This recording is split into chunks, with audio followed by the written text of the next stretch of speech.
Ok, veo que estamos 11 personas conectadas. Bueno, vamos a dar inicio a la clase del día de hoy. Eh, Primero quisiera aclararles que la anterior semana, perdón, esta semana, que fue el día lunes, no pudimos conectarnos porque tuve un inconveniente con la luz eléctrica en el domicilio y no me permitió tener una conectividad lo suficientemente fuerte para poder utilizar la plataforma de Zoom. Por eso es que se suspendieron las clases del día lunes, que la vamos a hablar en el grupo y vamos a ver de qué forma podemos recuperarla en las 2 horas que nos quedan pendientes. El día de hoy no vamos a retrasar demasiado los temas porque hay una relación directa con lo que íbamos a ver el día lunes y con lo que vamos a ver el día de hoy. Entonces, el día de hoy vamos a ver los conceptos básicos de seguridad ciudadana y orden público. Como les había manifestado, vamos a revisar un poquito ya de la normativa expresa y que tiene relación directa con la seguridad en el Estado. Vamos a revisar cuáles son los órganos competentes que tienen el control sobre los principios y el objetivo de las leyes que se han expedido. Vamos a revisar un orden que tenemos, una guía de estudio que se las voy a compartir dentro de la plataforma. Antes de eso, si quisiera compartir un momentito la pantalla para poder dejarles ver dónde voy a subir yo el contenido de las clases que vamos a revisar. Entonces, déjenme ver, pantalla. Por favor, me confirman si se puede visualizar correctamente. No, me viene por aquí, por aquí más. Sí, sí, sí. Profesor, bueno. Ok, Sí, perfecto. sí, sí Listo. está claro. Entonces, bueno, ustedes van a entrar a la plataforma del Instituto Cumandá como tal, con su usuario y contraseña.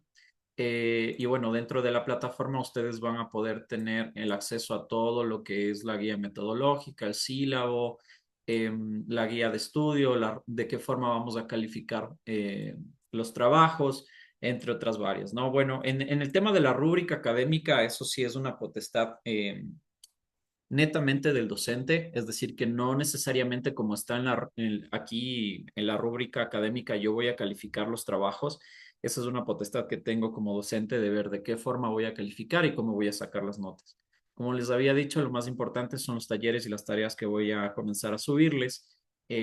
Por favor, eso sí les pido tener mucho seguimiento y tener mucho cuidado en el tema de atrasarse con el tema de la plataforma. Aquí también se van a ir subiendo las clases que quedaron grabadas. Ya les voy a compartir un link en el que pueden revisar la clase, pero aquí va a estar subido los videos de las clases que hemos tenido para que ustedes la puedan revisar previo a las evaluaciones, previo a cualquier otra evaluación que vayamos a tener al final, ¿no? Como la evaluación genérica que es de todo el contenido de la materia.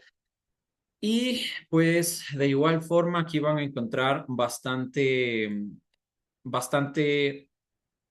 documento de respaldo, es decir, los documentos de complementación de la materia. Si ustedes van acá, van a encontrar algo que se llama lecturas complementarias en la planificación académica. Si ustedes en este momento entran a su usuario y ponen dentro del apartado de lecturas complementarias, ustedes van a encontrar que yo subí recientemente una, un artículo que sí es necesario que ustedes lo lean. Dame 2 segundos que está un poquito lento el internet. A ver.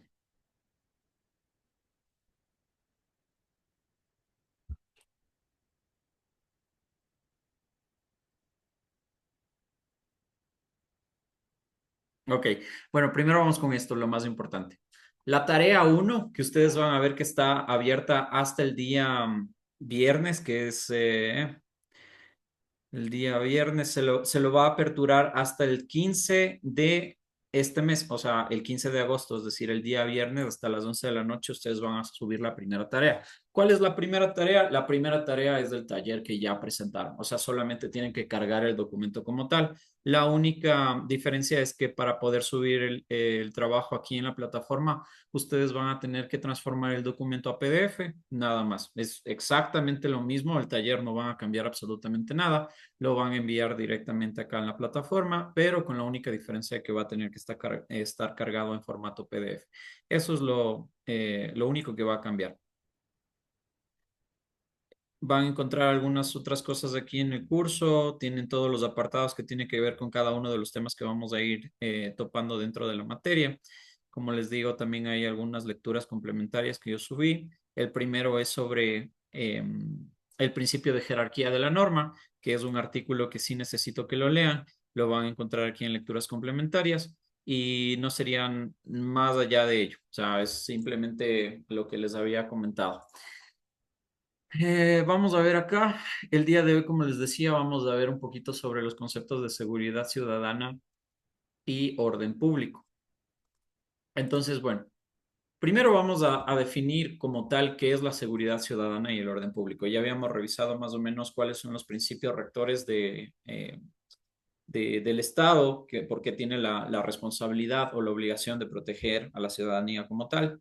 Entonces, vamos a ver, comprende el marco legal e institucional de la seguridad ciudadana en Ecuador. ¿Quiénes creen ustedes que componen ese marco legal e institucional? El marco legal entendemos como una normativa, ¿verdad? Es decir, todo lo que hemos venido revisando. Una de las normas más importantes, o de hecho la norma más importante que tenemos en el Estado, ¿cuál es? Lo que hemos venido revisando en las últimas clases.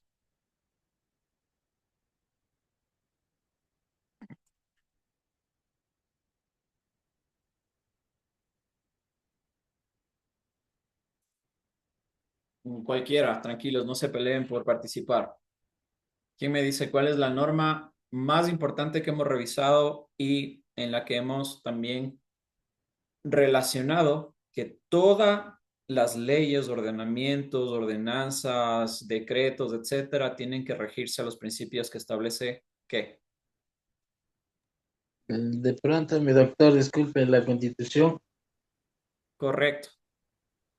La Constitución de la República. Esa es la norma suprema, o lo que conocemos también como la, perdón, tengo un poquito de, aquí está, listo.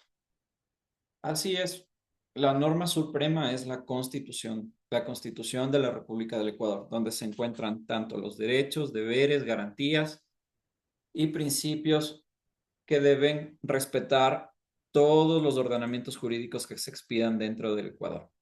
Entonces, vamos a tratar de analizar los principales retos y tendencias del orden público. El principal reto que establece la seguridad ciudadana justamente va a ser la protección que pueda brindar el Estado para evitar conflictos sociales. Ese es el principal objetivo, el evitar los conflictos sociales, porque a la final la seguridad ciudadana lo que trata de hacer es establecer una convivencia de paz. Eso es muy importante. El principal objetivo es evitar los conflictos sociales y promover una cultura pacífica, una cultura de paz. Vamos también a identificar cuáles son las políticas, estrategias y programas implementados por el Estado. ¿Cuáles creen ustedes que sean las políticas como tal que puedan identificar, como un ejemplo que me puedan dar de el Estado trata de promover la seguridad de esta forma? ¿Quién me puede dar un ejemplo? Mediante políticas públicas. ¿Quién, quién habló? Henry Ambuludi. Ah, aquí está Henry. Muy bien, Henry. Correcto. La creación de políticas públicas. La creación de políticas públicas por los órganos estatales lo que trata de hacer es promover, digamos, un protocolo en el cual establezca cuáles son los deberes, prioridades de las instituciones públicas para garantizar ese derecho a la seguridad. Y lo que hacen después es desconcentrar ese poder, ¿verdad? Porque claro, el Estado en general, es decir, el Estado mediante el poder ejecutivo, lo que trata de hacer es promover esos protocolos mediante la expedición de políticas públicas a todo el resto de órganos que componen la entidad de gobierno. Entonces, ya habíamos revisado las clases anteriores lo que son los GATS, ¿verdad? Y era justamente esa herramienta o esos brazos que tiene el Estado para poder abarcar y tratar de llevar esas políticas públicas lo más cercano a la ciudadanía. Ese es el concepto de los principales retos y las tendencias del orden público. Ahora, identificar las políticas como tal, ¿qué tipo de políticas ustedes pueden decir? Bueno, el Estado ha tratado de garantizar mi seguridad con la implementación de qué tipo de políticas.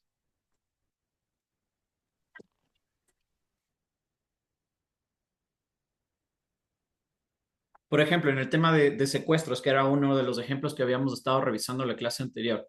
¿Ustedes han visto en algún momento las campañas de seguridad que lanza la Policía Nacional sobre consejos en caso de tomar un taxi, por ejemplo? ¿Cuáles son cuáles son las precauciones que el ciudadano debe tener al momento de abordar un transporte público? ¿Cuáles son los protocolos que debería seguir? ¿Cuáles son los consejos que le dan?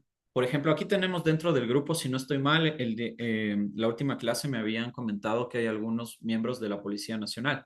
Entonces, de pronto, uno de ellos nos puede dar un ejemplo claro de cuáles son, por ejemplo, ese tipo de precauciones que debe tener la ciudadanía.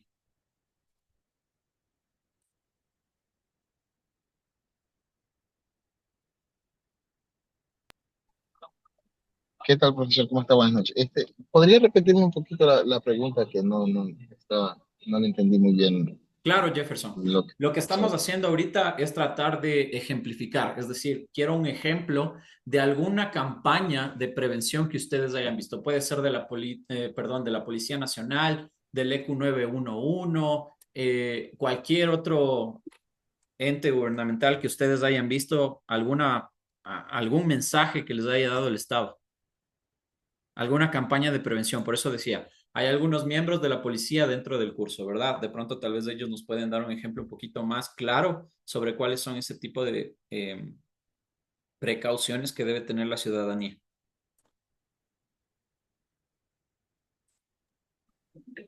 En la actualidad se estaba trabajando en el tema de campañas para evitar lo que son los secuestros, el robo de vehículos, todos esos Correcto. temas que Ok, en la policía. entonces ahí podemos Entonces, ver el tipo de campañas de prevención, ¿no es cierto? Y directamente quién está a cargo de esa campaña es su ejecución, el Ministerio de Gobierno como tal, el Ministerio del Interior en conjunto del o interior, en auxilio de la Policía exactamente, Nacional. Entonces, exactamente. ¿cuáles son, por ejemplo, uno de los consejos que la Policía Nacional puede dar a la ciudadanía para evitar ponernos en riesgo innecesario sobre el robo de un vehículo, por ejemplo? Que es uno de los delitos más habituales y me parece que es uno de los delitos con mayor tasa de incidentes dentro del Ecuador. O sea, ¿cuál sería un consejo que nos puede dar la Policía Nacional en ese tema? Como propietarios de vehículos, tratar de evitar dejarlos parqueados sobre la vía pública sin el Ya. cuidado de alguna persona, porque Perfecto. son blanco fácil del delincuente. Correcto, listo. Entonces, ahí tenemos una indicación clara de cómo el gobierno, desde su entidad central, desconcentra esos principios de esa gestión de política pública mediante campañas que son publicitadas o son ejecutadas por sus órganos alternos. Por ejemplo, en este caso, la Policía Nacional directamente. Entonces, de esa forma es como el Estado trata de prevenir que los incidentes o el aumento de la delincuencia siga en crecimiento, ¿ya? Eso es uno de los ejemplos más claros que nosotros podemos relacionar. Después de ello, vamos a tener otro punto muy importante que nos habla sobre evaluar indicadores y resultados de seguridad. Nosotros tenemos una estadística en Ecuador y por eso les decía que uno de los delitos con mayor incidencia dentro de territorio ecuatoriano son 4 delitos o 5 delitos en particular que en este momento les voy a dar. La incidencia de delitos dice que por cada 100.000 habitantes existen mayor incidencia en el cometimiento de robo, hurto, violencia y homicidio. ¿Quién me puede decir cuál es la diferencia entre robo y hurto? El hurto es El robo, cuando le quitan las cosas sin sentir el cristiano.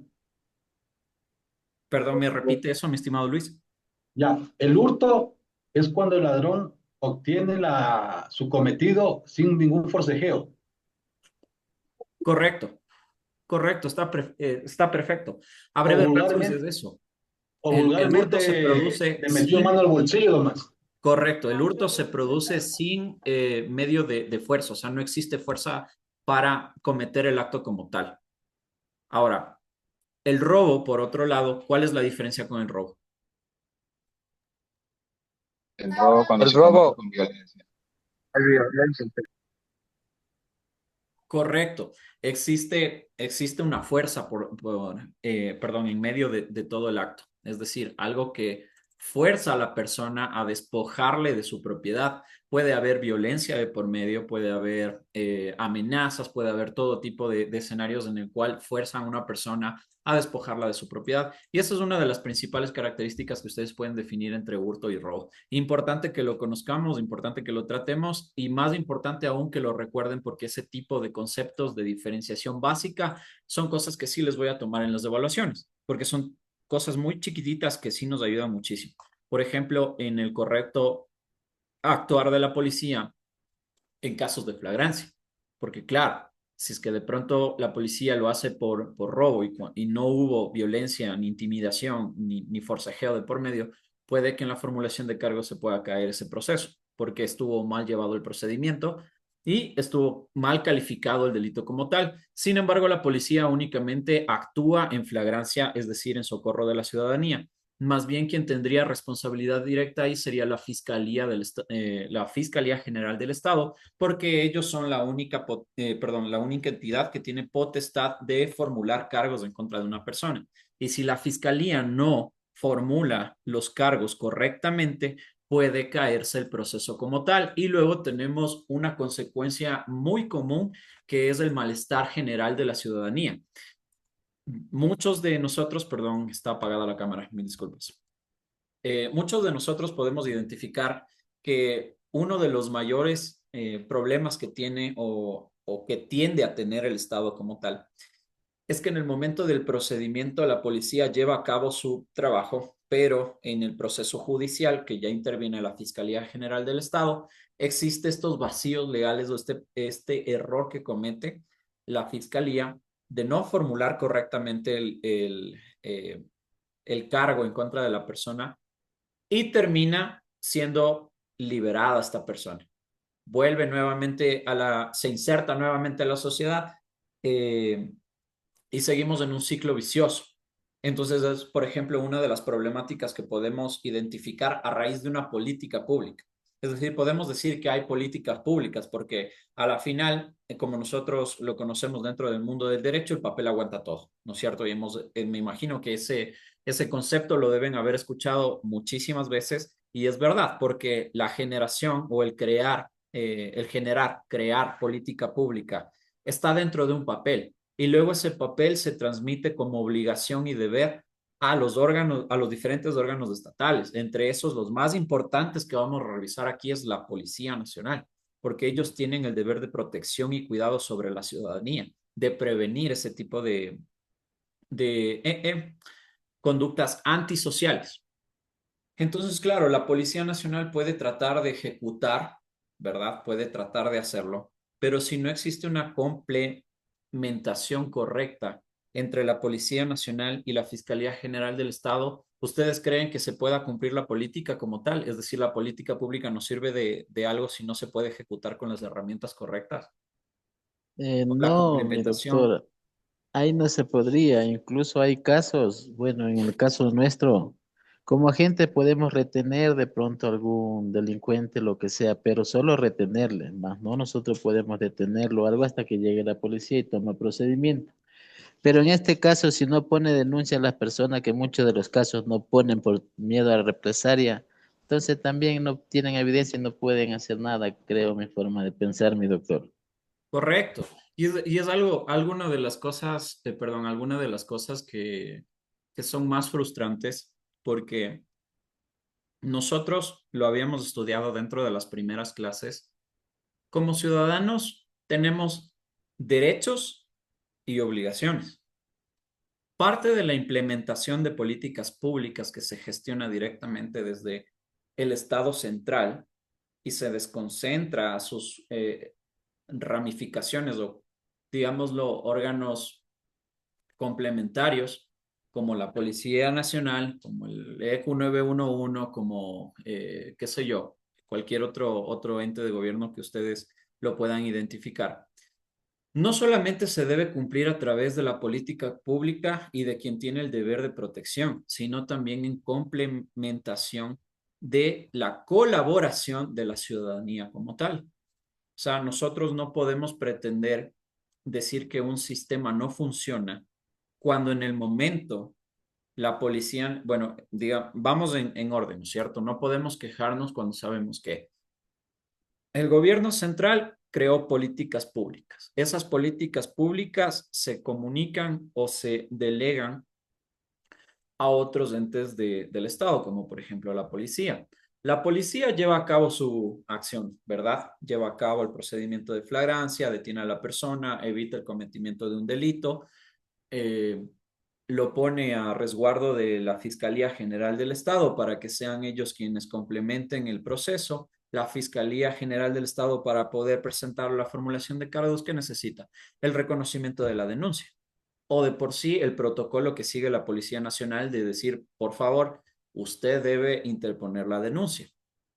¿Correcto? Entonces, ¿qué pasa cuando la ciudadanía no puede o no colabora de esa forma con la Policía Nacional? Se cae todo el procedimiento. Entonces, la política pública queda a medias y no se puede cumplir. No podemos tampoco quejarnos todo el tiempo de que el proceso o que las leyes están mal, porque créanme, y se los digo con mucho respeto, queridos estudiantes, ustedes no deben ser del montón de las personas que cuando les preguntan, ¿usted qué cree que debe cambiar en el Estado? Y ustedes la primera respuesta que tienen es que las leyes están mal. Esa es una de las respuestas menos coherentes, menos motivadas y argumentadas que una persona puede tener, ¿ya? Porque es como cuando, con el debido respeto del caso, ¿no? A una persona le preguntan sobre una controversia social muy fuerte, como por ejemplo el movimiento feminista.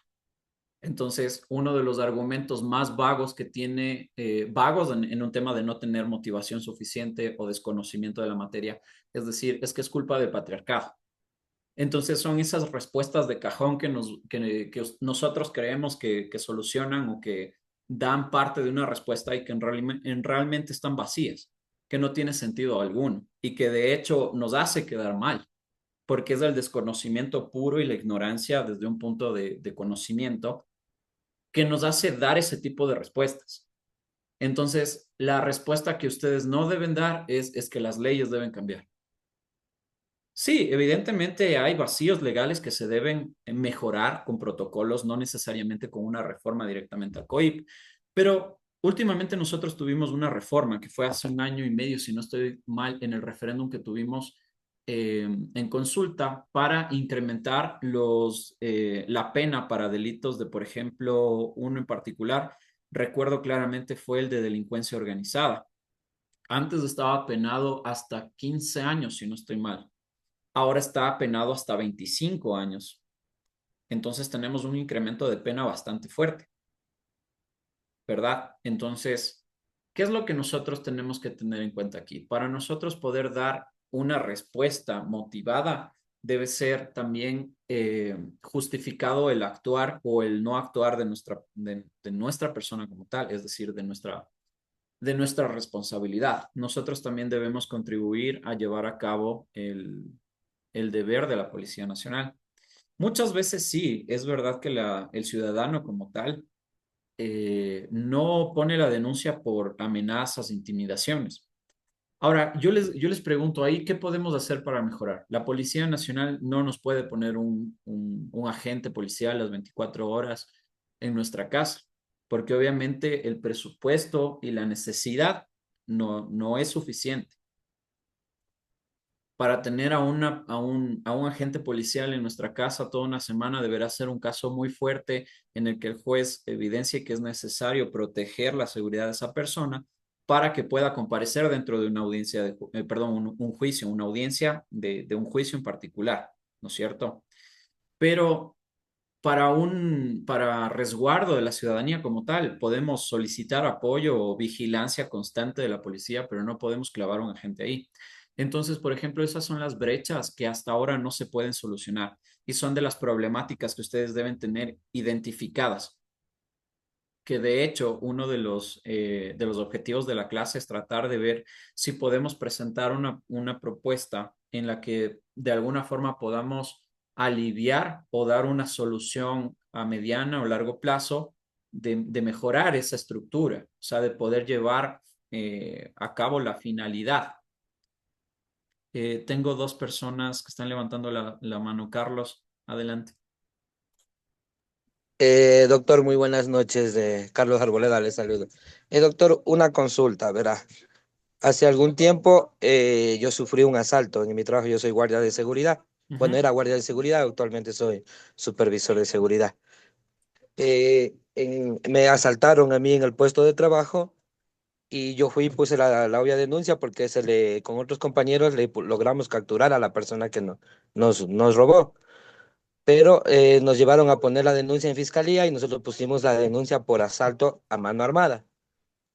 Y el abogado de la empresa, como no podía estar presente, nos dijo que por qué pusimos la denuncia por asalto a mano armada, era de poner por intento de asesinato. ¿Qué hay de verdad eso? Que es mejor poner por intento de asesinato y no por asalto a mano armada.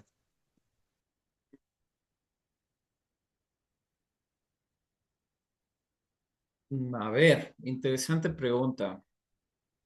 Criterio jurídico va a haber bastante, ¿no? O sea, porque evidentemente la palabra favorita de los abogados es depende. Entonces, verá, desde mi punto de vista y con la poca información que yo tengo en este momento sobre el caso en particular que pone en conocimiento de la clase, o sea, el robo a mano armada como tal es robo. O sea, es lo que habíamos distinguido entre hurto y robo, es robo, ¿ok? Tiene atenuantes, tiene también algunas calificaciones dentro del delito como tal, pero eso como les había dicho, tiene atenuantes, agravantes, es un proceso ya netamente penal que no nos corresponde revisarlo a mayor detalle dentro de la clase, pero el intento de asesinato, o sea, como tal, debería existir la motivación, es decir, que se iba a producir y que evitó que eso se produjera. Hasta donde yo puedo analizar, y si yo fuera, por ejemplo, el defensor del señor, el abogado del señor que ustedes detuvieron, decía, ¿cómo existe la presunción de que quería matarlos o cometer el delito como tal de asesinato cuando ustedes fueron los que lo siguieron a él después de que él los robó? Entonces, el cometimiento del delito como tal, lo que sí podemos fehacientemente comprobar es que hubo robo, intención de robo, ¿verdad? El delito, el accionar como tal, la acción punible. Pero, ¿cómo podemos determinar que tenía la intención de matar? Cuando después de cometer el robo a mano armada, obviamente con intimidación, con uso de armas de fuego, él se va. O sea, si hubiese, la lógica general hubiese sido que si él quería matarlos, los mataba y robaba, ¿no es cierto? Pero no.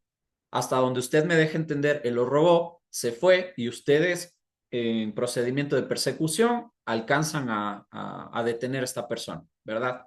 Entonces, como tal, yo no vería que hubo intento de asesinato o por lo menos la intención como tal de llevar a cabo ese delito, sino únicamente procesarlo con lo que yo sí puedo comprobar que fue el robo, ¿ya? Y el abogado, pues realmente, como le digo, o sea, criterios jurídicos de los colegas va a haber bastantes. O sea, eso le digo. La palabra favorita de los abogados es depende, porque depende de varias cosas, pero también depende de ello la perspectiva jurídica con la que usted le ve. De pronto algún penalista, especialista en la materia, les puede decir les puede dar algún otro criterio. Pero desde mi punto de vista, es una lógica general, ¿no? O sea, ¿cómo podría usted probar que él tenía la intención de matar cuando después de haber cometido el robo él se fue? ¿Alguna otra pregunta? Porque veía dos personas que estaban con la Eh, mano levantada. perfecto, doctor, muchas gracias. De nada, espero haberle despejado un poco la duda, pero bueno, entonces vamos a seguir con la clase. Tenemos, bueno, habíamos visto sobre el tema de la creación de políticas públicas, ¿verdad?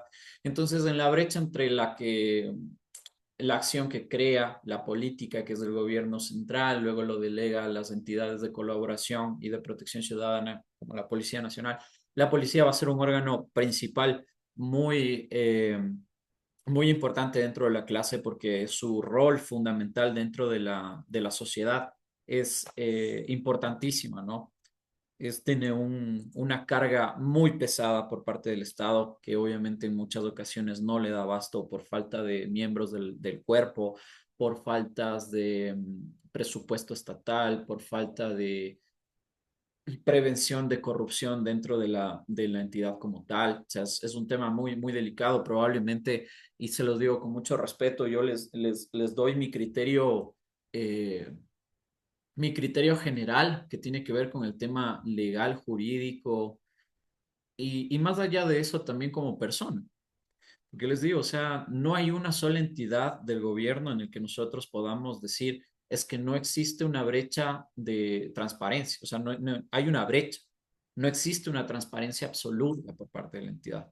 Siempre va a haber corrupción, siempre va a haber un mecanismo que de alguna forma impida ejecutar correctamente a la policía su deber porque no todos son malos, o sea, no todos los servidores públicos son malos, y ya lo hemos revisado en clases anteriores, yo les decía, no todos los servidores públicos actúan de la misma forma, y se los digo porque yo conozco excelentes funcionarios públicos, personas muy preparadas, he conocido miembros de la Policía Nacional que de verdad, a más del mismo hecho de ya pertenecer al cuerpo de la Policía Nacional, poner su vida en riesgo por proteger a la ciudadanía, ya es muy importante y considero que tienen mi respeto. Hay mucha calidad humana en las personas. Entonces, conozco muchos miembros de la Policía Nacional, servidores públicos, entre otros de carrera, que realmente son personas de carta cabal, pero existe esa brecha, existe siempre una persona que no actúa conforme lo establecido en la norma, no actúa de forma ética, no actúa de forma transparente y claro, existe ese problema que es un problema social, o sea, los problemas más importantes yo creo que la sociedad que corroe mucho la convivencia de paz es la corrupción. ¿De qué forma podemos prevenir la corrupción? Y ahí es lo que conocemos actualmente, que existen, por ejemplo, delegados en prevención o anticorrupción. Entonces ya son delegados que debe tener cada institución y su competencia u obligación principal es verificar cuáles son los procesos que tiene la entidad, sea privada o sea pública. Pero en este caso estamos analizando temas del servicio público como tal. Entonces, por ejemplo, estos delegados, estos agentes que son especializados en anticorrupción, ellos deben verificar cuáles son los procesos que tiene abierto la entidad, de qué forma podría o dónde identificar cuáles son los nichos en donde existe corrupción y poder desmantelar de alguna forma y prevenir que eso se vuelva un problema mucho más grave. Si me preguntan a mí, realmente eh, una obligación, perdón, una competencia bien compleja de llevar a cabo, pero sin embargo tenemos por lo menos ya creada la política pública. Y es esa política pública de prevención, de lavado de activos y anticorrupción. Entonces ahora todas las entidades estatales deben presentar un informe anual a la UAFE, al gobierno nacional como tal, al Ministerio del Interior, a la Policía Nacional, entre otros varios, de cuáles son las gestiones que ellos llevan a cabo para evitar esas situaciones. Entonces, siguiendo con la clase, bueno, estábamos analizando los principales retos, las tendencias del orden público, identificamos cuáles son el tipo de políticas públicas que se establecen, cuáles son las estrategias y programas implementados por el Estado. Ya vimos un ejemplo claro. Creo que esa parte se puede dar por entendida. Tal vez alguna duda antes de seguir. Carlos levantó otra vez la mano o estaba ya con la mano alzada.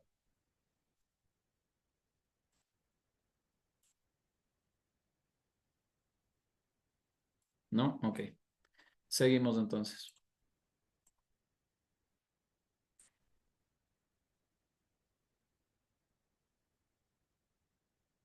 Vamos a ver el contexto y el marco institucional. Como un breve panorama, podemos decir que el contexto del marco institucional se ve afectado en la población, en la vivienda, en la urbanización y como tal en la convivencia social. Ahí es donde se generan los problemas, ¿verdad? En la población.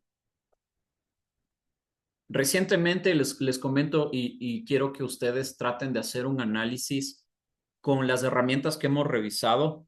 ¿Quién tendría, por ejemplo, aquí, quién cometió errores? Ya, vamos a ver, a identificar primero el escenario. Luego vamos a ver quién actuó correctamente y quién no lo hizo y de qué forma debieron haberse complementado. Esto es un ejemplo personal que les voy a poner en contexto y probablemente lo vieron en sus redes sociales porque fue una noticia que se viralizó un poco y fue de este pasado día sábado.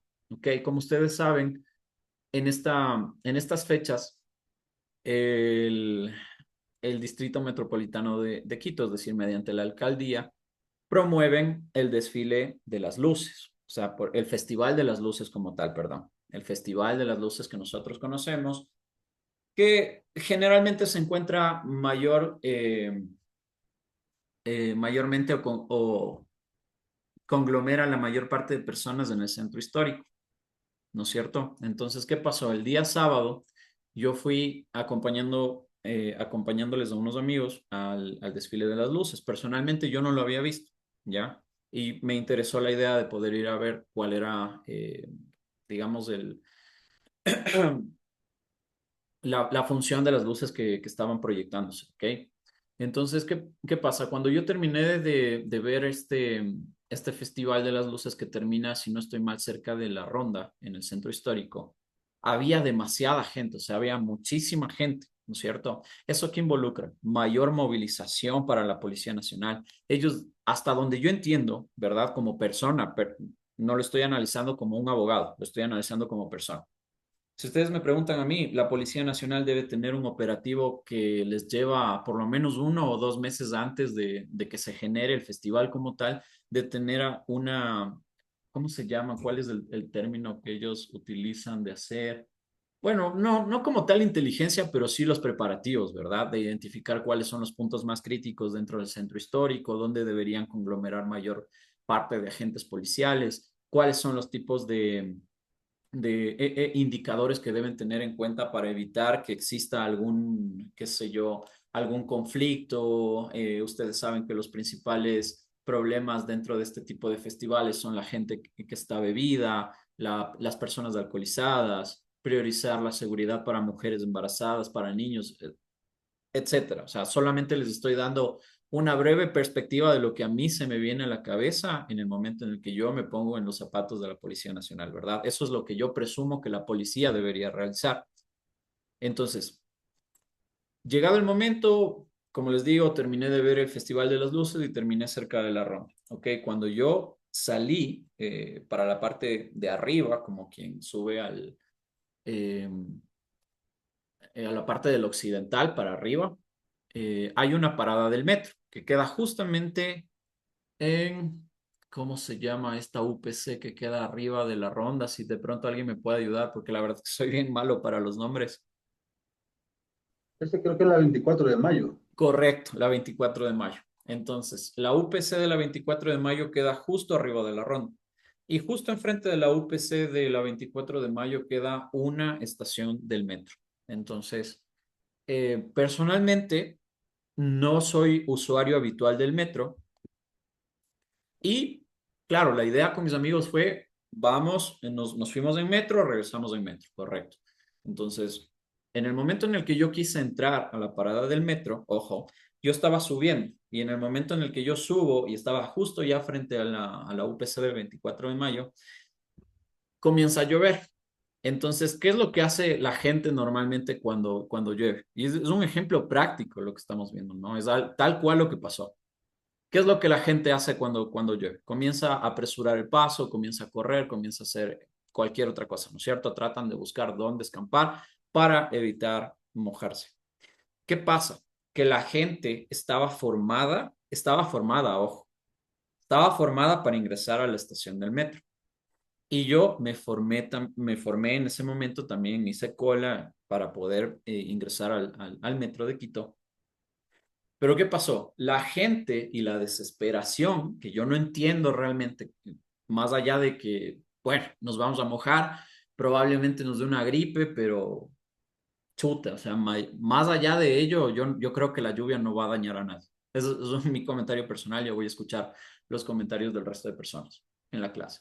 Entonces, ¿qué pasa? Claro, la gente entra en desesperación y comienza a aglomerarse dentro de la parada, perdón, dentro del ingreso a la estación del metro de la 24 de mayo. Eso generó que todas las personas que estaban haciendo fila digan, no, pues o sea, si yo estoy haciendo fila y estos señores vienen y se meten de buenas a primeras, entonces yo para qué hago fila y todos se fueron para allá. ¿Qué pasó? El personal como tal del metro de Quito hizo mal desde mi punto de vista. ¿Por qué? Lo que hicieron fue cerrar las puertas de la estación de la 24 de mayo y lo que generaron fue malestar en la gente. Ahora, yo digo, correcto, o sea, se hablaron por radio y dijeron, hey, hay demasiada gente que va a querer ingresar en este momento, cierren la puerta, soliciten apoyo de la Policía Nacional y nadie entra a menos de que pase uno por uno, ¿ya? Eso es lo que yo creo que el metro quiso hacer, porque me imagino que lo que pensaban es que la gente va a comenzar a entrar de tal forma que va a ser imposible controlar el ingreso de todos, es decir, que paguen cada uno su boleto y que ingresen al servicio. Entonces eso le podía causar un perjuicio a la ciudad o al metro como tal en ingresos económicos. Eso es lo que yo presumo. Pero de todas formas, en la parte de abajo, yo vi que había una parte en la que ustedes pasan y los que son usuarios del metro lo van a identificar. Es que en el momento en el que ustedes tienen o el ticket o el QR o la aplicación del metro de Quito, ustedes deben escanearlo para que las puertas habilitantes se abran y ustedes puedan bajar a coger el metro. Entonces, desde mi punto de vista, si entraban 20 o 30 personas, igual tenían que abajo hacer la fila para poder comprar el ticket o pasar uno por uno con el QR, porque de otra forma no se abre esa puerta. Pero, claro, estábamos hablando de casi, no sé, cerca de, qué sé yo, fácilmente habían unas 3.000 personas aglomeradas ahí alrededor mío en ese momento. Entonces, claro, cerraron las puertas, llovía, comenzó a llover más fuerte, había mujeres, niños, personas que siempre están incitando a la violencia, siempre son personas que tal vez no tienen un control correcto en la situación. Pero ¿qué produjo? Produjo una situación terrible para la Policía Nacional. ¿Por qué? La policía lo que dijo es, claro, estoy auxiliando al metro de Quito como tal porque fueron quienes solicitaron ayuda. Cerraron las puertas y los oficiales se pusieron atrás de las puertas. Yo les digo, personalmente fui de las personas que estaba cerquita de esa puerta y estaba en compañía de mi esposa y también tenía la compañía de una señora a mi lado izquierdo que tenía una niña que no debió tener más de 6 años. Hubo una persona que en su acto desesperado de generar tal vez, no sé yo, tratar de defender los derechos de la ciudadanía, ¿no es cierto? Siempre hay uno. Comenzó a insultar a la Policía Nacional. Les dijo, abran las puertas, ¿cómo pueden ustedes permitir que la gente acá se moje? Hay niños, hay mujeres. Y bueno, su discurso era un discurso vago, desde mi punto de vista, porque lo que estaba incitando era generar malestar y violencia en la gente. O sea, que la gente comience a alborotarse y que quiera derrumbar las puertas y incitaban a derrumbar las puertas y que abran las puertas, empujen y que no sé qué. ¿Y qué es lo que no tomaron en cuenta? Que había niños ahí. ¿Ustedes creen que esos niños hubiesen podido resultar ilesos si es que había una estampida, una estampida de las personas que generaban el conflicto. Todos iban, había mujeres, niños, personas de adultas mayores. Iba a ser un caos tremendo. Y claro, yo desde mi punto le digo, bien la Policía Nacional, porque hubo un miembro de la Policía Nacional que salió, trató de calmar a la ciudadanía y les dijo, a ver, señores usuarios, muy buenas noches, por favor, esto es lo que vamos a hacer. Claro, él estaba gritando en ese momento, ¿no? Y la gente no entendía. La gente no entendía, no entendía. Realmente los, como tal, los servidores del metro, o en este caso los operadores como tal del metro de Quito, también hicieron mal. Porque cerraron la puerta y lo que generaron fue malestar en la ciudadanía. Sí, estaba lloviendo, correcto.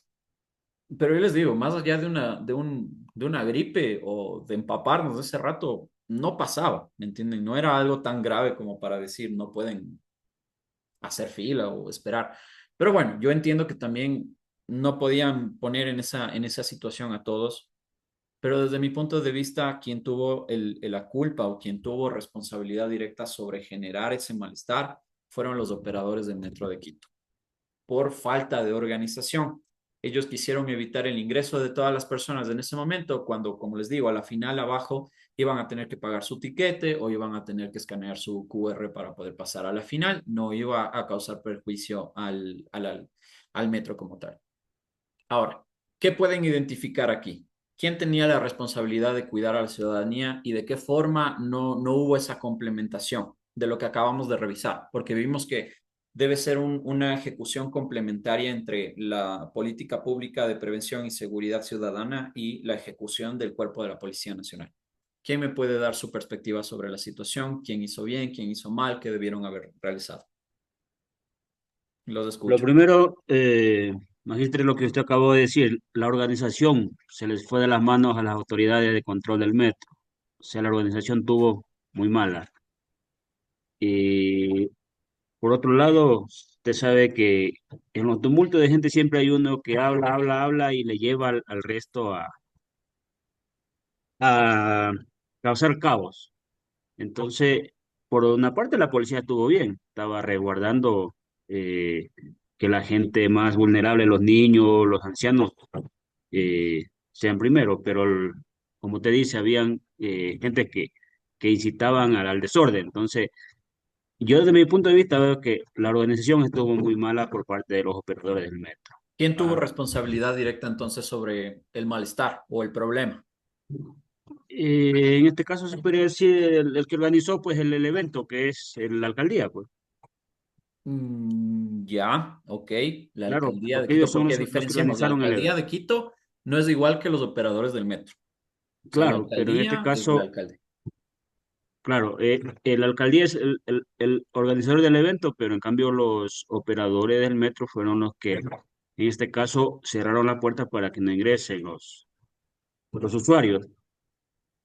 Ok, Entonces ahí, directamente la falla ahí fue, como usted mismo dijo, la falta de organización y de tener un plan B siempre en este tipo de eventos. Ese es mi punto de vista, magistro. correcto. Muchísimas gracias, Henry, por compartir su perspectiva. De hecho, yo concuerdo un poquito con lo que acabo de comentar. Yo sí considero que fue una falta de, no sé si de organización como tal, porque a la final prevenir que iba a llover no se podía como tal. Pero sí tener un plan B en respaldo, como usted dice, de cómo tratar de, ¿cómo se llama? Tener salidas emergentes o tratar de separar un poco a la ciudadanía, es decir, en caso de que algo llegase a pasar, estas son las vías alternas de salidas como tal, ¿no es cierto? Dar un plan B, una opción que podía ejecutarse en caso de que algo como esto pueda llegar a pasar. Que eso sí no es tan difícil de prevenir, creo yo. ¿Alguna otra persona que nos comparta su criterio para ir analizando el caso?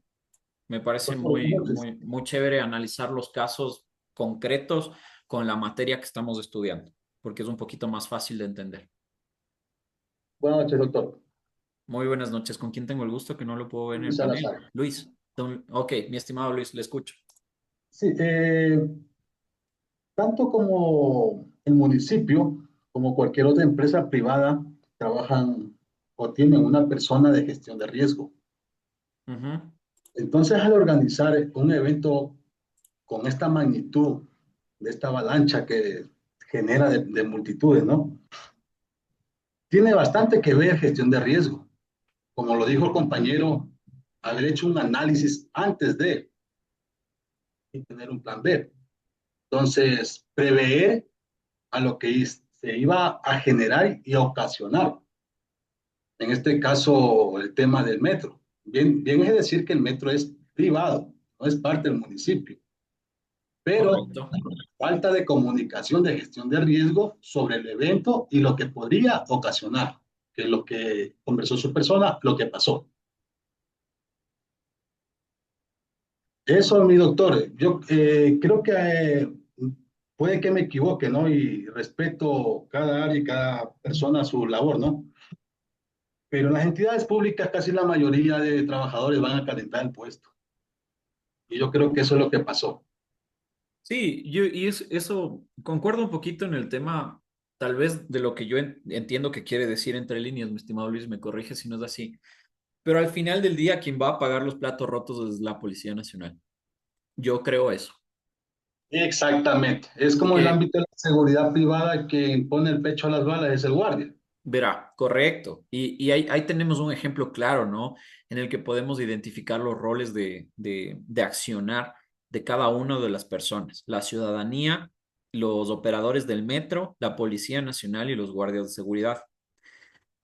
Vamos, antes de ir a topar el punto de los guardias de seguridad, eh, verán, yo sí soy bien consciente de las cosas, por lo menos por eso les digo, me gustaría que ustedes salgan de esta clase generándose un criterio y tratar de ser lo más transparentes y directos posibles en esta vida, porque yo no puedo botarle toda la culpa a la Policía Nacional, yo como David, a Robert y yo no puedo botarle la culpa a la Policía Nacional, porque primero que nada, la policía hizo lo que en ese momento pudo ejecutar en vista de las circunstancias, ¿ya?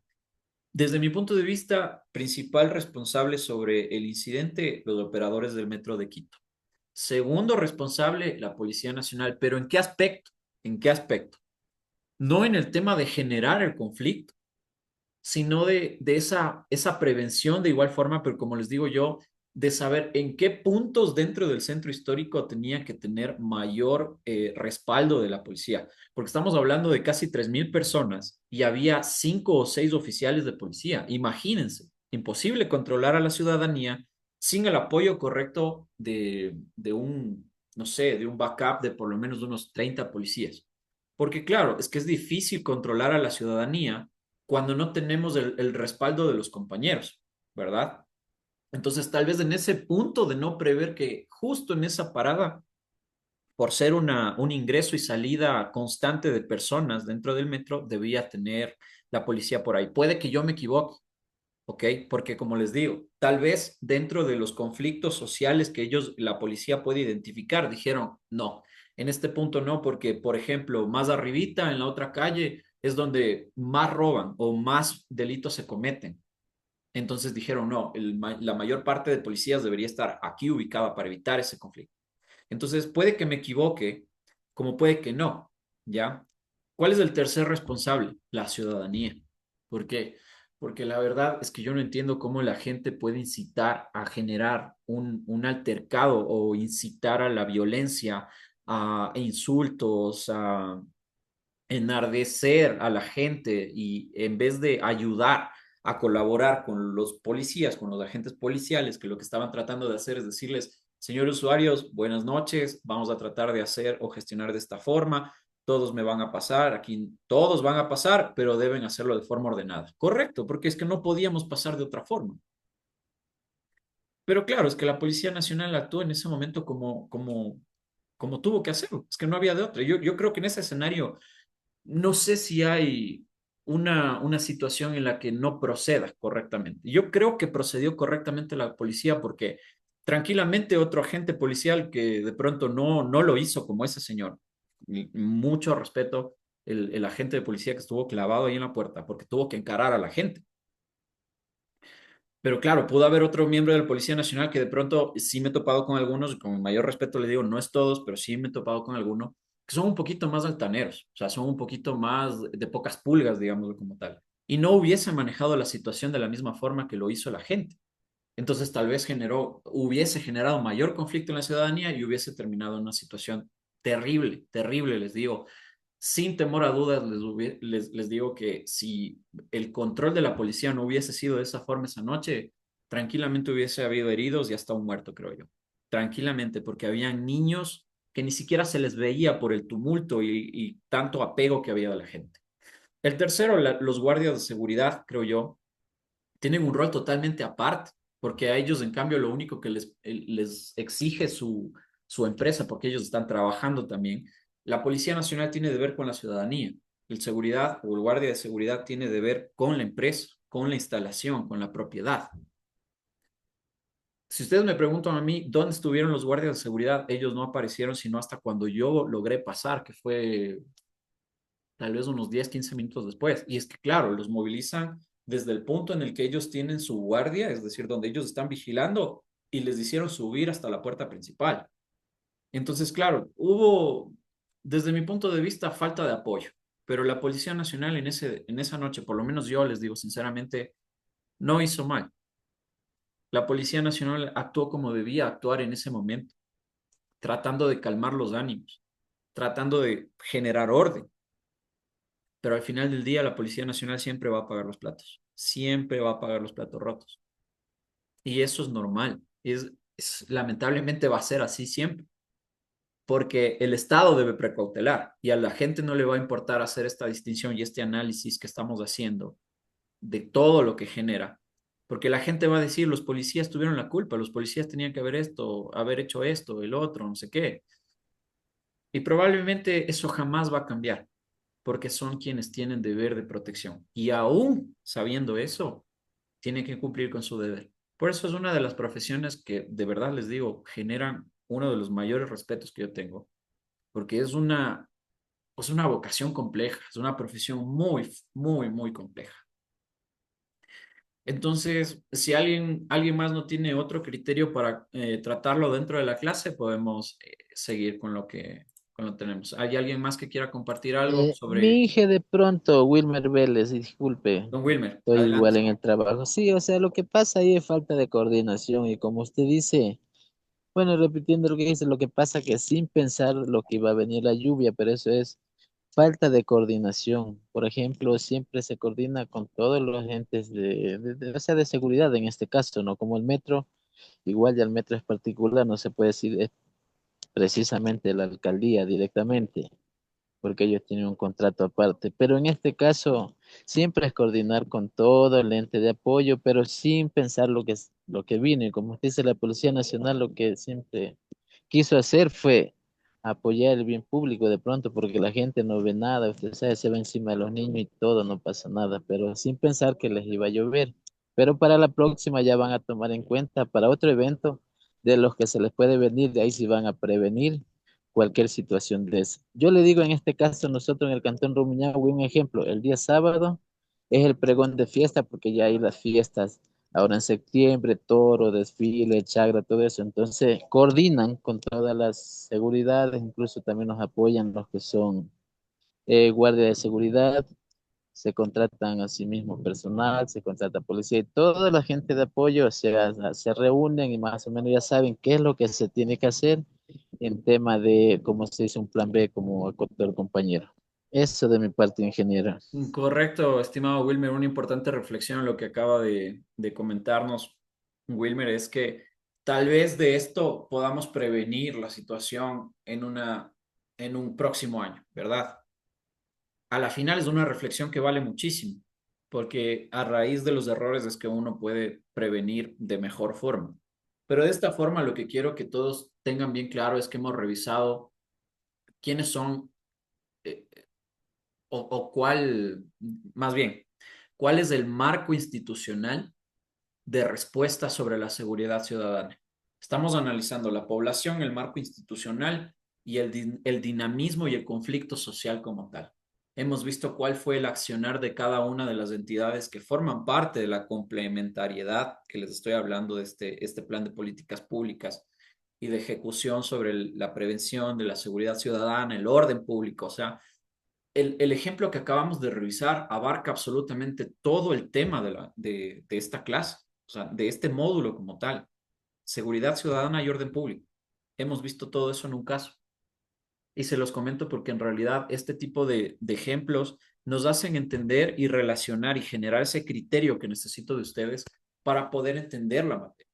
Como les digo, no me importa a mí realmente que ustedes se aprendan cuáles son los marcos legales que deben tener en cuenta. Sí es importante, es muy importante para correlacionar de mejor forma sus acciones, pero necesito ese criterio de decir, ok, esto está en la ley se maneja de esta forma, todas las leyes tienen objetivos, tienen principios y tienen un protocolo de acción, cómo se realiza, quiénes tienen deber de protección. Ese tipo de cosas son las que yo necesito que ustedes realicen.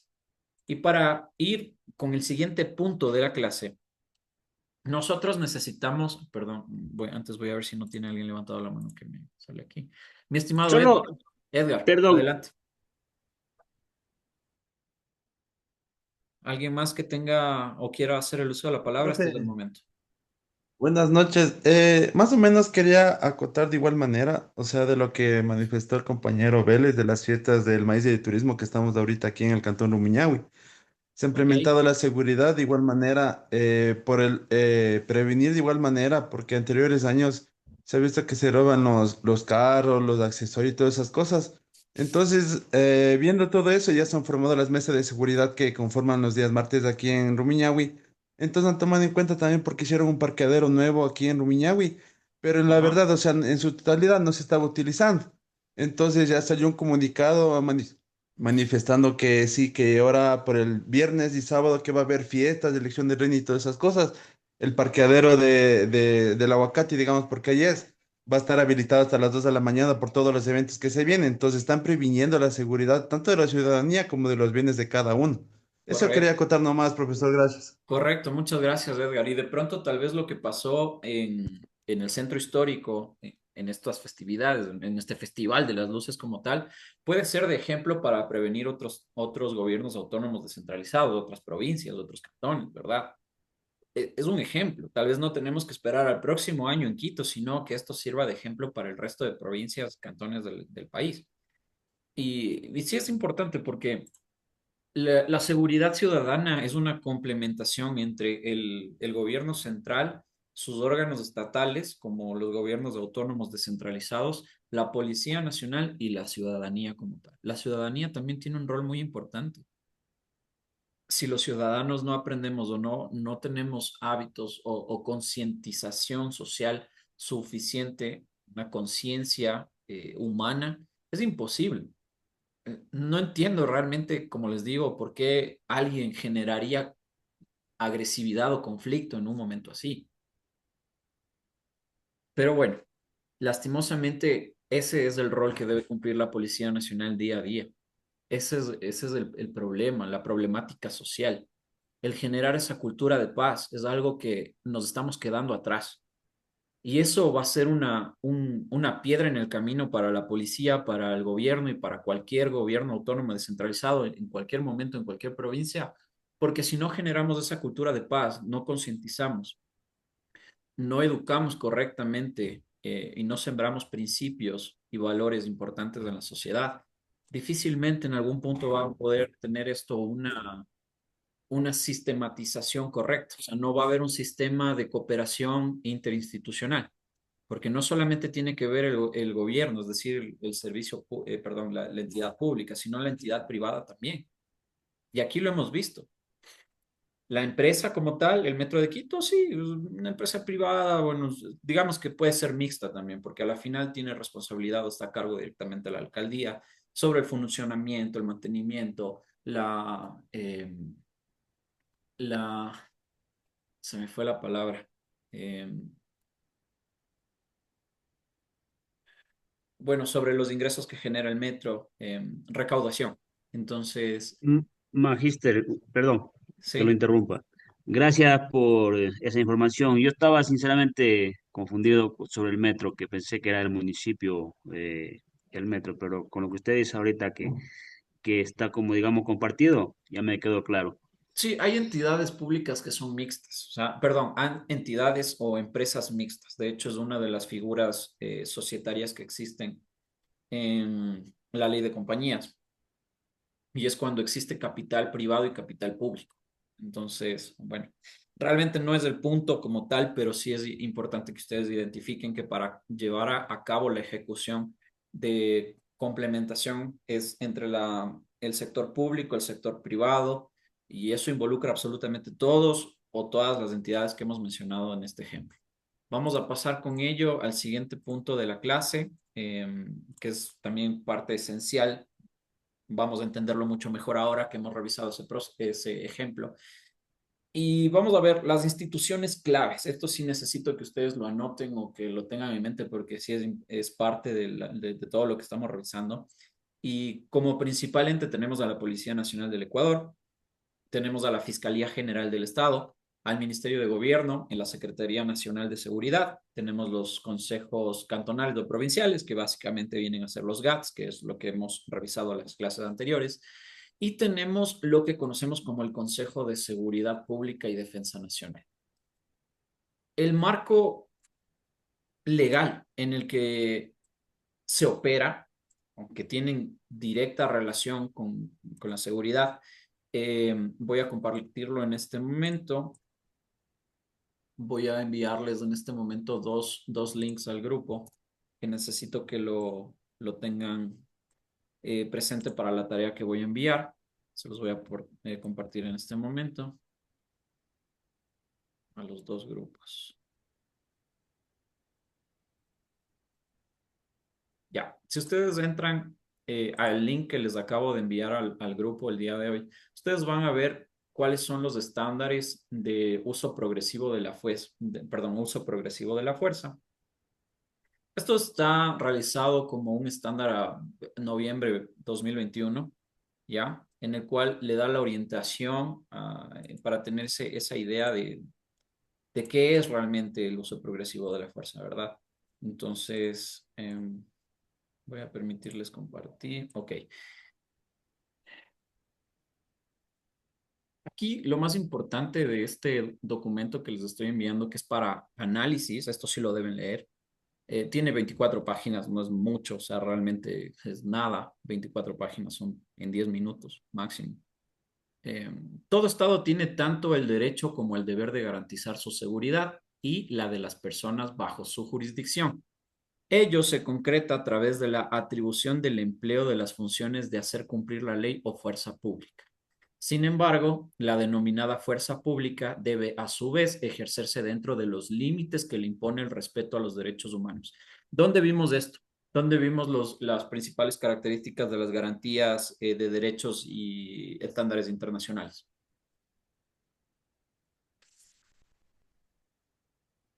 Que esa fue la primera clase que revisamos. ¿Dónde se encuentra establecido todo esto?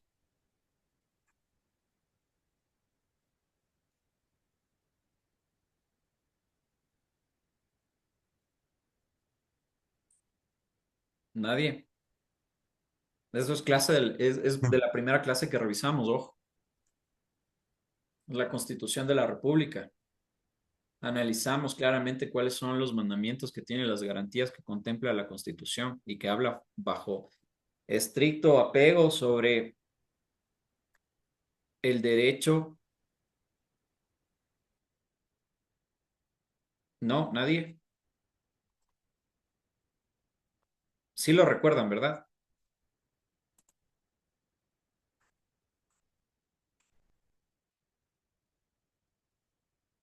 Por favor, me confirman si tengo audio.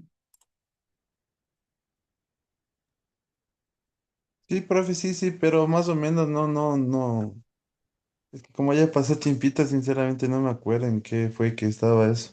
Ojo con eso porque va a ser parte de las evaluaciones y si ustedes no lo tienen claro, yo siempre me tomo el tiempo para resolver todas las dudas que ustedes tengan y si el rato de la evaluación usted no lo identifica, va a ser complejo. Ojo con eso. Verán, nosotros revisamos las partes más importantes o los principios y garantías que establece la Constitución de la República, ¿ok? Puntualmente revisamos el artículo 3 de la Constitución, perdón, el artículo 11 de la Constitución y revisamos algunos numerales. ¿Dónde está? Aquí está.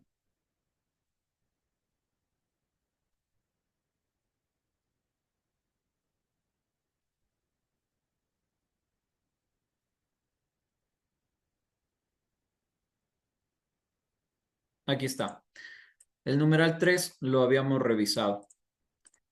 La Constitución dice que los derechos y garantías establecidos en la Constitución y en los instrumentos internacionales de derechos humanos serán de directa e inmediata aplicación por y ante cualquier servidora o servidor público, administrativo o judicial. ¿Qué es lo que estamos revisando acá? Que nos dice que en tema de principio del uso de la fuerza como tal, la denominada fuerza pública debe a su vez ejercerse dentro de los límites que impone el respeto a los derechos humanos. ¿Tiene o no tiene relación con los principios que establece la Constitución?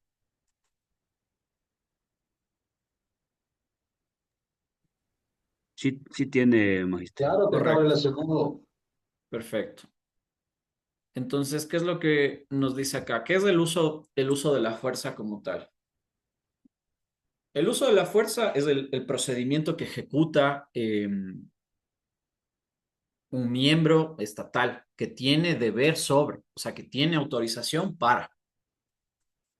Se entiende como cualquier restricción física que se impone a una persona desde la que la que es ejercida con la mano o con un dispositivo de sujeción, hasta el uso de armas de fuego u otros medios menos letales. Solo se puede emplear la fuerza cuando otros medios alternativos a la fuerza resulten ineficaces o no garanticen de ninguna manera el logro del resultado previsto. Básicamente, vamos a poner un ejemplo para poder entender de mejor forma esto. ¿Qué pasa si el día de mañana yo estoy en una reunión familiar, ¿verdad? Y Pedro está un poco bebido y Arturo, que es su primo, también está bebido. Los dos comienzan a discutir, comienzan a insultarse, la situación escala, comienzan a haber problemas y existe lo que conocemos básicamente como una pelea, ¿no es cierto? Una falta de convivencia dentro del lugar en ese momento, una convivencia social. Entonces, llaman a la Policía Nacional. La Policía Nacional llega al lugar. La Policía Nacional verifica que existen lesiones por una parte y lesiones de otras. ¿Cuál es el protocolo de la Policía Nacional? Y todavía quieren pelear. O sea, cuando ellos llegan todavía sigue habiendo este forcejeo, los golpes entre las dos personas. ¿Cuál es el correcto actuar de la policía? ¿Qué es lo que la policía debe hacer?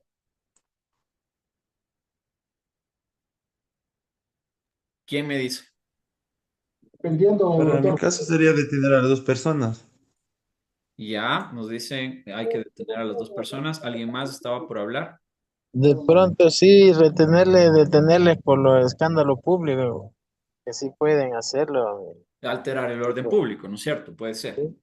Ahora, pero estamos hablando que están en una propiedad privada, ¿no? También hay que identificar un poquito más a detalle cuando falta el orden público como tal. Se puede entender de las dos formas, porque a la final no existe esa convivencia pacífica, existe un problema, ¿no es cierto? Pero, por ejemplo, alterar el orden público como tal de forma literal sería generar justamente lo que pasó en el metro, o sea, la persona que comenzó a incitar a la violencia. Eso es alterar el orden público, ¿cierto?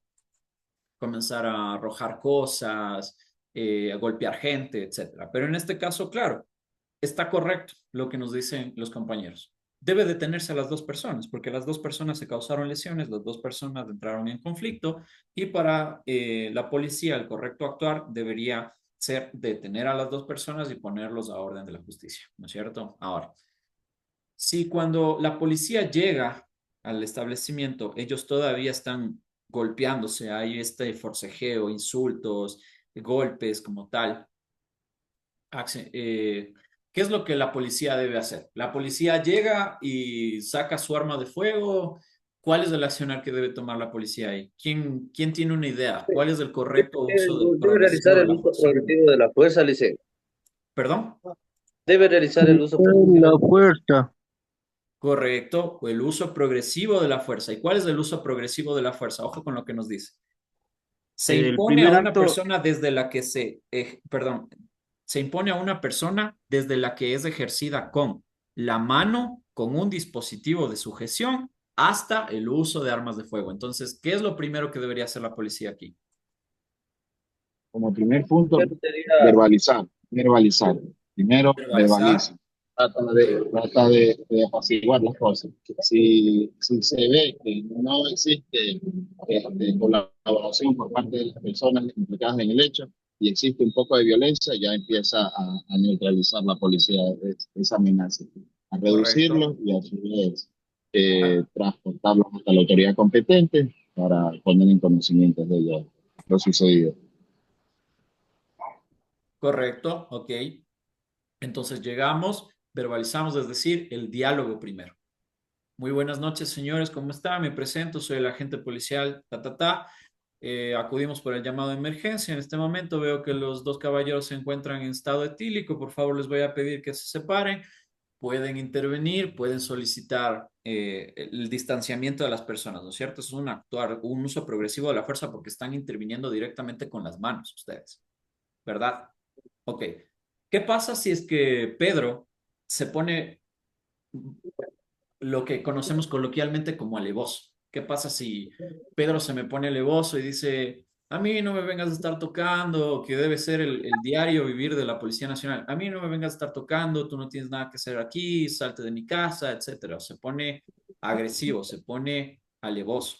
¿Qué es lo que hace entonces la Policía Nacional? Porque ya usó usted el de verbal. neutralizar al ciudadano, Lice. Por favor, me repites un poquito más fuerte eso que no se te escuchó muy bien. Procede a neutralizar al ciudadano. Arrestar. A neutralizar. Ah, ya, neutralizar al ciudadano. Correcto. ¿Cuál es la definición de neutralizar al ciudadano para que todos tengamos ese concepto? En este caso sería, por un ejemplo, sería, en este caso, con alguna llave de defensa personal, poder ¿Ya? dejar, poner, ¿cómo se puede decirle? Dejar inmóvil al ciudadano, con alguna llave que no le afecte claramente su salud, ¿no? Que hay en la defensa personal hay muchas llaves que pueden neutralizar. Correcto, que debe ser parte de la formación física del cuerpo policial. ¿Ya? Ok, vamos a aplicar, digamos como tal, el procedimiento de una llave de inmovilización, que hasta donde yo entiendo sería tratar de impedir que el ciudadano pueda utilizar sus manos para agredir al agente policial o agredir a otra persona, únicamente con el fin de calmar los ánimos, ¿verdad? Pero ¿qué pasa? ¿Qué pasa? Vamos a hacer primero el análisis desde la Policía Nacional y luego desde un agente privado, que eh, vendría a ser un guardia de seguridad. Alguien me levantó la mano. Edgar. Sí, profe, verá, antes de continuar, no sé, tengo algo que no sé, quiero preguntarle si esté bien o está Con mal. gusto. Cuéntame. Antes de que pase todo, o sea, todo este problema, todo este inconveniente, dan alerta a la policía. Antes de ingresar al bien privado, puede nomás ingresar la Policía Nacional, o sea, no tiene que pedir algún permiso, alguna cosa. Porque, ¿por qué le digo esto? Le cuento, porque hace un tiempito yo estuve en un procedimiento con Policía Nacional sobre una fiesta clandestina, pero ahí fuimos con lo que tiene que ver con comisaría municipal. Entonces, ¿qué pasó en este evento? Que nosotros llegamos, pero el teniente que estaba a cargo no quería entrar porque dice que es propiedad privada. Entonces el doctor que estaba a cargo le dijo, no, porque es algo que están haciendo indebidamente. Y yo con la potestad de comisario, de delegado de comisaría, podemos nomás ingresar. Entonces, esa es mi pregunta, o sea, ¿se puede nomás ingresar sin autorización o con autorización a cualquier evento que se pueda exponer, mi doctor? Ya, a ver, mi estimado Edgar, ahí tenemos que identificar dos cosas. ¿Cuándo está totalmente blindada la Policía Nacional para ingresar a una propiedad privada o qué sé yo, un evento abierto, que a la final también puede ser dentro de un terreno que es propiedad privada? Cuando está blindada totalmente sin necesidad de usar aprobación de nadie más que el actuar de la policía, es cuando, por ejemplo, tenemos estados de excepción, ¿no es cierto? Toques de queda. Ahí la policía puede hacer cualquier cosa, o sea, ellos pueden ingresar con la finalidad de precautelar a la ciudadanía, ¿no es cierto? Porque pueden estar haciendo operativos, pueden estar haciendo lo que sea, ahí pueden simplemente actuar. Ahora, el segundo escenario es el que usted nos pone en cuenta. ¿Dónde fue este evento como tal que se salió de control? ¿Fue en un conjunto o una propiedad como una casa literal? Porque hay de las dos. Una propiedad como una casa, era como un tipo de salón de recepciones, era. Ya, Pero no, el señor no tenía los permisos para realizar ese tipo de actividad. ya. Primero, de cajón, la falta de permiso es más que suficiente. El segundo, la Policía Nacional puede actuar siempre y cuando vea que un delito se está cometiendo en flagrancia. Y el delito aquí es de lesiones. ¿Ya? Si ustedes revisan en el Código Integral Penal, en el Código Orgánico Integral Penal, ustedes van a encontrar el delito de lesiones. El delito de lesiones se produce cuando hay un altercado entre personas que se producen daño físico. Y el ejemplo que yo estoy poniendo ahorita en este momento es que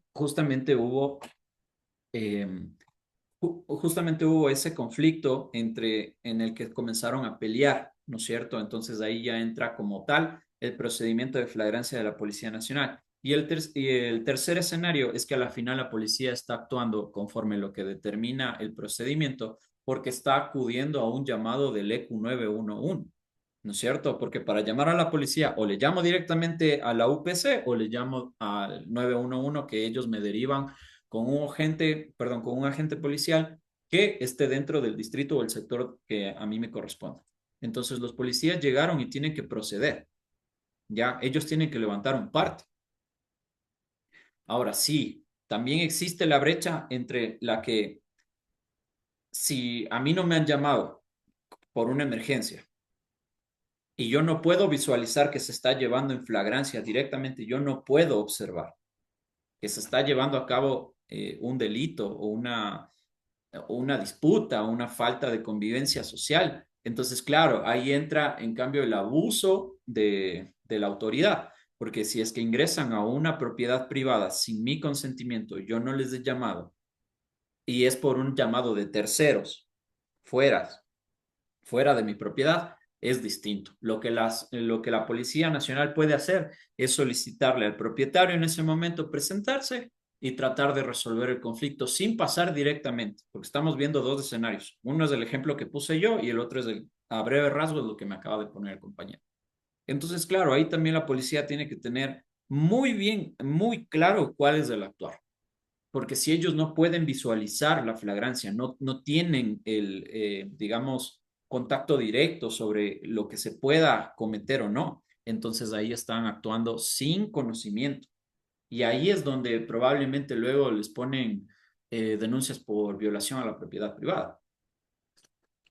Pero ojo, si ellos acudieron por un llamado del EQ 911, ellos están acudiendo y brindando atención a la ciudadanía por un llamado de emergencia y ellos tienen el deber de presentarse y verificar cuál es la situación y ellos levantan un parte sobre ello.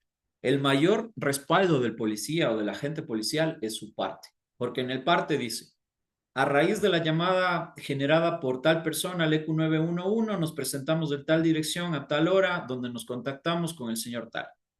Frente a la situación, nos comentan que hubo tal altercado. Sin embargo, la propiedad es privada, se le solicita al caballero ingresar para verificar cuál es el estado de las personas, para ver si es que existió o no existe un conflicto. No se nos permite ingresar, se le notifica nuevamente sobre nuestro actuar, que lo único que queremos es verificar y corroborar que todos estén a salvo. No nos lo permiten, nos retiramos. Ese es el parte policial. Si luego hubo un disparo y algo así, la Policía Nacional no lo vio en ese momento. En ese momento la policía no escuchó un disparo, no escuchó, no vio, entonces no tienen, luego no podrían entrar en un delito de omisión por no ejecutar su labor, porque ellos lo hicieron. Entonces el parte debe ser claro y el parte debe especificar el procedimiento, qué es lo que se hizo, cuáles fueron las circunstancias. Entonces ahí está la diferenciación, mi estimado para que lo tengamos en cuenta. La policía puede acudir a cualquier parte, sea pública, sea privada. Si es que ellos ven directamente que está existiendo un conflicto, lesiones u otro tipo de delito, ellos pueden acceder en ese momento. Pueden forzar la puerta, pueden hacer lo que quieran porque están en flagrancia, están en procedimiento directo en ese momento, lo que está ocurriendo, lo que ellos pueden ver, no lo que les dicen que está pasando. Entonces ahí tenemos una diferenciación. Ok, entonces estábamos en el punto en el que estábamos verificando el uso progresivo de la fuerza. Primeramente llegamos, nos presentamos y hacemos un contacto verbal, ¿no es cierto? Es decir, un diálogo directamente con las personas. Separamos a las dos personas para evitar mayores conflictos. Si la persona se nos pone altanera, se nos pone alevosa, como lo hemos dicho, genera mayor conflicto, está demasiado exaltada, la policía puede, como segundo actuar o como tercer actuar, tratar de inmovilizar momentáneamente al ciudadano sin ánimos de causarle ninguna lesión. Es importante, porque claro, las llaves que puede, como lo mencionaba el compañero, deben ser únicamente con la finalidad de inmovilizar momentáneamente al ciudadano. No le podemos producir un daño como, qué sé yo, fracturarle el hombro, fracturarle un dedo, yo qué sé. Eso ya es otra cosa. Entonces, lo que hacemos es inmovilizar al ciudadano en ese momento, tratar de bajar los ánimos, tratar de discutir con él, decirle que lo único que estamos tratando de hacer es evitar cualquier conflicto mayor.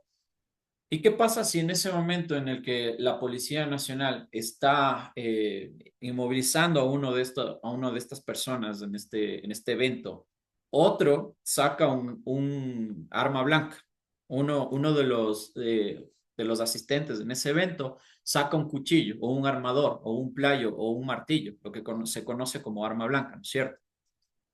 ¿Cuál es el proceder de la policía en ese momento? Ya estamos escalando a otra situación.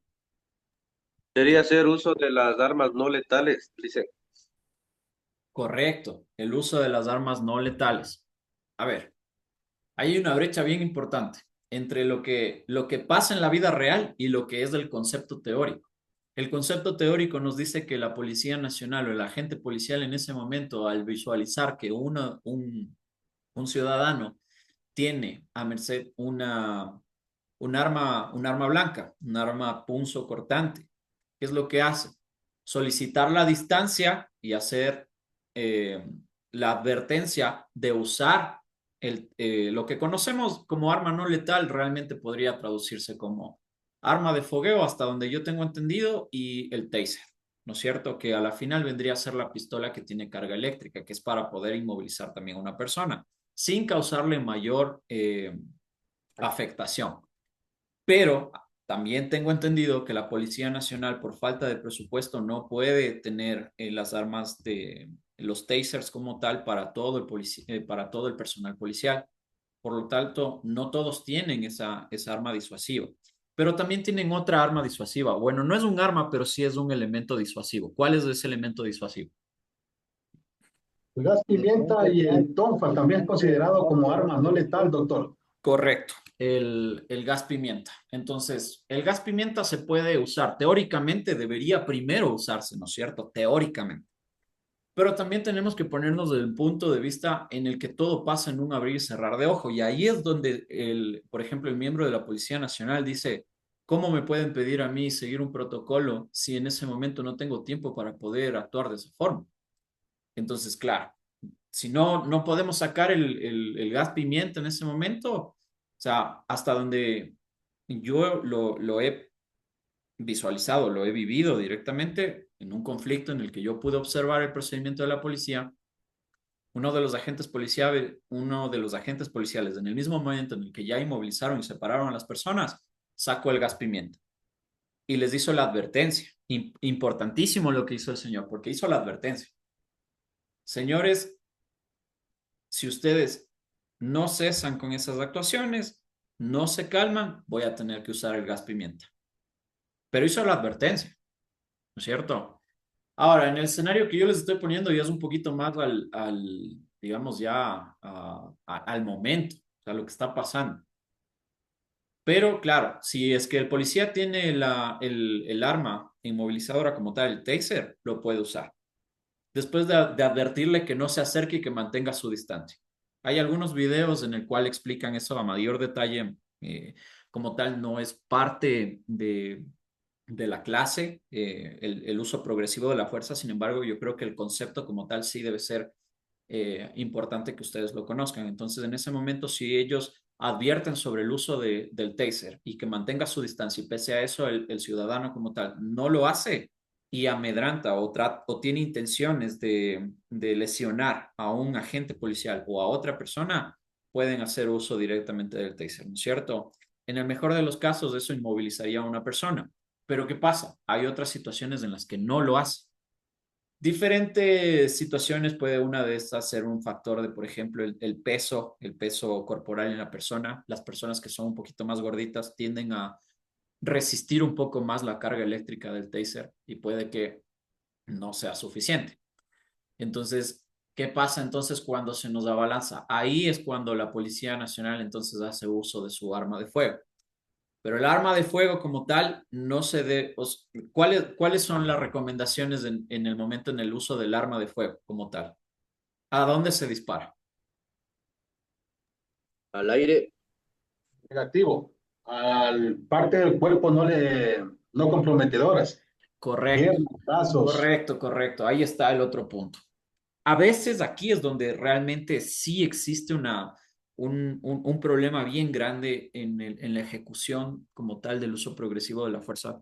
Hemos visto los escenarios desde el punto número uno, desde la interacción verbal, ¿no es cierto? El diálogo, hasta el punto en donde nos encontramos, en donde la policía va a hacer uso de su arma de fuego. Pero ¿qué pasa? Tal vez por el calor del momento, los policías, o en ese momento el policía del cual estamos hablando, que es un caso hipotético, dispara, pero dispara causándole una muerte certera, una muerte insofacta al ciudadano. Entonces, claro, él no trató de evitar la situación, porque como ustedes lo acaban de mencionar, existen puntos que no son vitales en el cuerpo. Es no disparar a un punto vital del cuerpo, como por ejemplo el corazón, el pecho y la cabeza, ¿verdad? Como tal. Entonces, ahí está la brecha en donde a veces existe el desconocimiento y el problema que se les avecina después en un tema legal por no haber actuado correctamente con el uso progresivo de la fuerza. Ahora, esto es lo que pasa en el concepto teórico. En la práctica no les puedo hablar porque yo no soy policía. No sé cómo sería mi accionar en ese momento, pero sí tengo claro que para eso me preparan, para manejarme en ese tipo de situaciones en las que estoy al borde. Una persona normal podría hacer cualquier otra cosa, pero a los Listo. policías en todo caso deberían prepararlos. Se supone que los preparan para enfrentar ese tipo de situaciones de alta complejidad. Una ¿Y qué pasa pregunta. cuando hacemos el análisis desde el punto de vista de un guardia de seguridad? Porque el guardia de seguridad, como lo habíamos visto, él no puede hacer uso de su arma, ¿no es Dice, cierto? Sí, alguien me parece que tiene una... yo quisiera preguntar, en esa parte donde usted manifiesta de que, o sea, la Policía Nacional realiza la acción o el accionar de su armamento. Ajá. Tengo entendido o cabe recalcar que ellos no pueden hacer, o sea, o disparar prácticamente siempre y cuando también esté de por medio en riesgo su vida, la vida de ellos. Porque cabe recalcar que los señores, si en este caso el infractor de la ley saca un armamento y en este caso no le dispara, pongamos un ejemplo al policía, el policía tampoco puede llegar y dispararle por el hecho que sacó el armamento, porque ya estaría cayendo en un error. En cambio, si el infractor prácticamente le dispara en ese momento, tengo entendido que la Policía Nacional está en todo su derecho de proceder igualmente a disparar en ese momento, o me equivoco, Alicia. No, sí está bien, pero hay un concepto mucho más complejo detrás. Eso se llama la teoría de antijuricidad del delito. O sea, en el momento en el que nosotros actuamos por, como usted lo dice, prevenir la seguridad física de la gente como tal, cuando su vida está en riesgo, puede actuar, la lesión que cause no debe ser mayor, no de, a ver, perdón, para que lo entiendan de mejor forma. La lesión que causa el policía debe ser igual o menor a la que hubiese recibido. Eso es lo que dice la ley. A breves rasgos les digo, porque puntualmente tendríamos que ubicar el Código Orgánico Integral Penal en la parte de excepciones de responsabilidad en el delito. Y eso me parece que sí lo podemos revisar antes de terminar la clase, rapidísimo. Es un concepto muy importante, porque claro, la perspectiva que nos acaba de decir el compañero está bien, pero es la forma genérica. Ahora lo que necesitamos entender es cuál es la motivación y el concepto estructurado detrás de todo eso, que ya tiene que ver con la responsabilidad penal de una persona, es decir, el actuar, la acción o la omisión también, ¿no? Pero en este caso en particular estamos hablando de la acción. Déjeme ubicar el artículo, que es de los primeros que está en el COIP, y lo tratamos antijuricidad, participación, tratamiento, antijuricidad, antijuricidad. Ujú.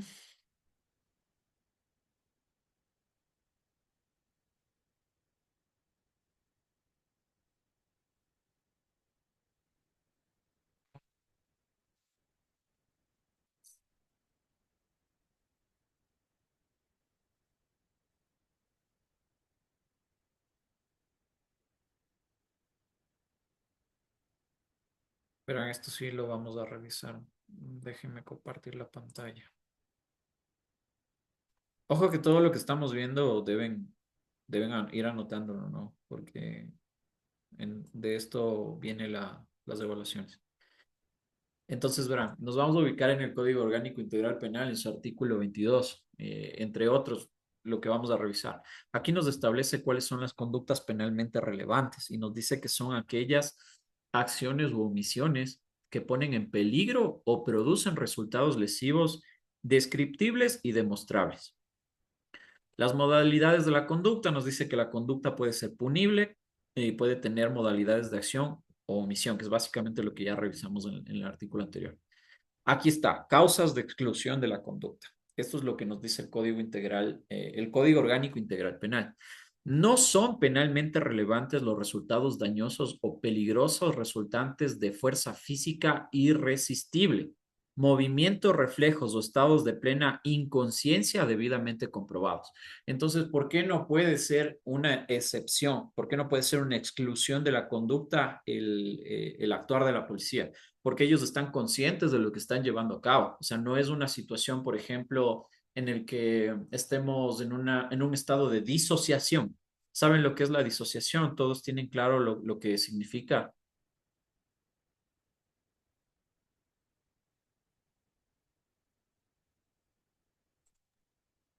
No, profesor, no, no. Ok, la disociación es un estado mental en el cual una persona se puede encontrar. Es como, por ejemplo, el sonambulismo.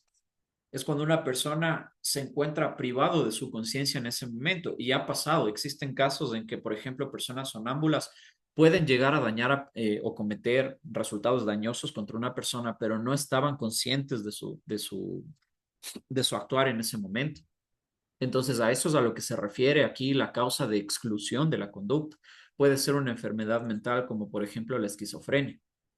No pueden ser procesados penalmente o encontrados con responsabilidad cuando tienen enfermedades mentales complejas como esa, o están en un estado de disociación comprobado.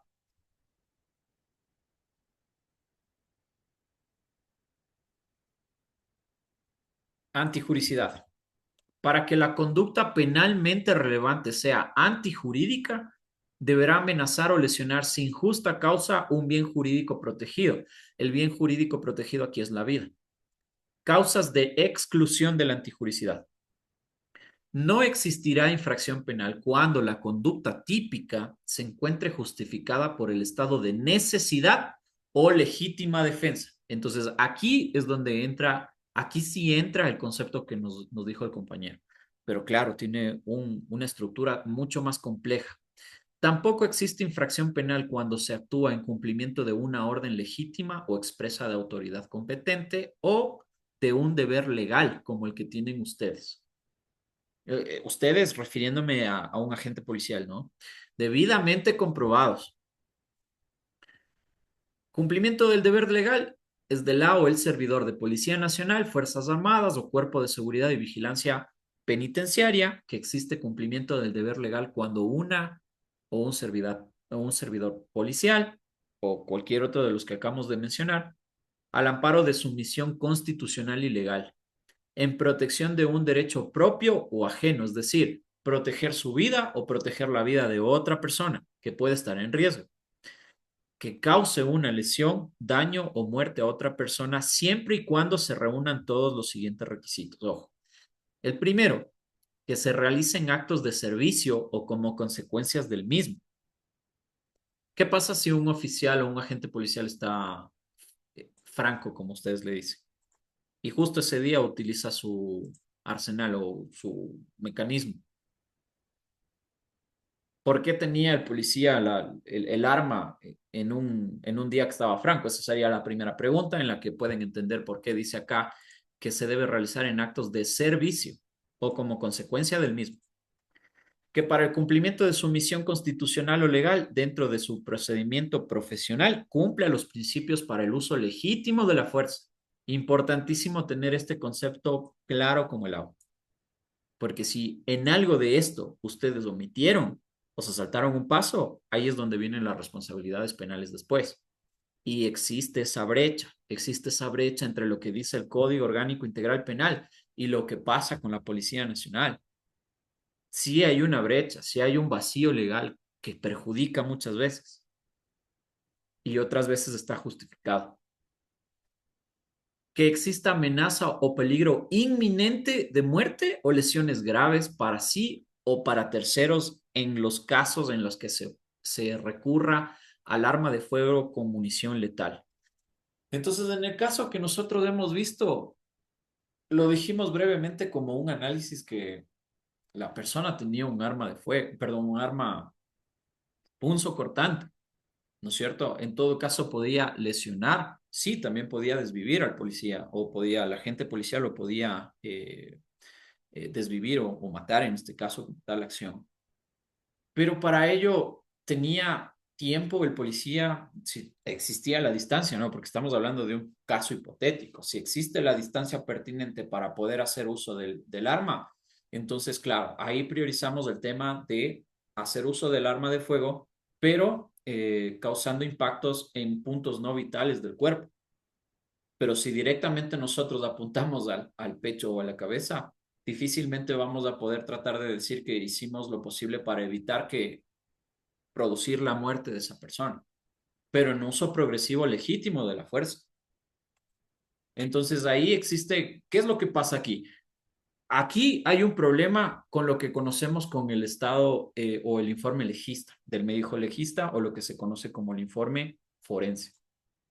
El informe forense nos dice muchísimas cosas, cosas que realmente son imposibles de alterar, como por ejemplo el número de disparos que recibió una persona. Si una persona que tiene un cuchillo en la mano derecha está, digamos, unos 5 metros de distancia, ¿cierto? Unos 6 metros de distancia. Y nosotros hacemos uso progresivo porque ya cumplimos con todo el resto del uso legítimo de la fuerza, progresivo. Sacamos el arma de fuego, disparamos en el brazo o en la pierna para tratar de impedir que avance el ciudadano y someterlo, en este caso, inmovilizarlo, quitarle el arma punzocortante, arrestarlo, llevarle a servicios médicos inmediatamente.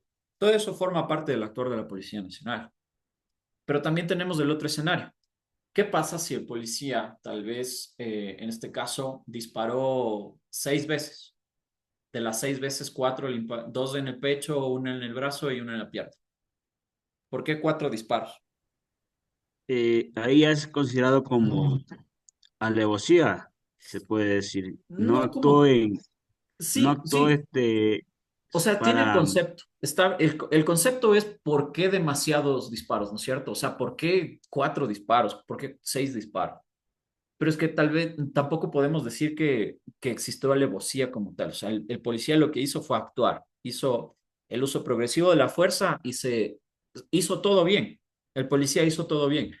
El diálogo, reducción del sujeto, inmovilización, separar a las personas, advertirle de no seguir, y una vez que visualizó el arma punzocortante que podía poner en peligro o en riesgo su vida o la vida de otra persona, hizo uso del arma de fuego, pero en el momento en el que hizo uso del arma de fuego, hizo 6 disparos.